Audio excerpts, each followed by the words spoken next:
Keď sa narodil Ježiš, navštívili ho traja králi hneď po narodení. Sledovali hviezdu, ktorú považovali za znamenie, že sa narodil veľký kráľ a priniesli mu 3 dary: zlato, kadidlo a mirhu. Zlato reprezentovalo bohatstvo a kráľovstvo.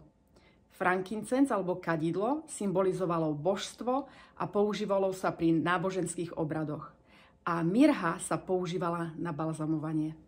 V tomto videjku by som sa s tebou chcela podeliť o jeden z týchto darov. A je to frankincenz alebo kadidlo. Tiež ho nazývame kráľ olejov. A prečo? Lebo sa dá využiť na veľmi veľa spôsobov. Je fantastický na zdravú funkciu našich buniek, respiračný a imunitný systém a zdravie našej pokožky. A tu je zo pár spôsobov, ako využívam tento esenciálny olej ja. Máme ho v 2 fľaštičkách. Bude to čistý extrakt, ktorý môžeš difúzovať, aplikovať na pokožku alebo užívať vnútorne, alebo v tačke je už riedený s frakciovaným kokosovým olejom a môžeš ho aplikovať na pokožku, napríklad okolo očí alebo okolo úst, na spomalenie starnutia.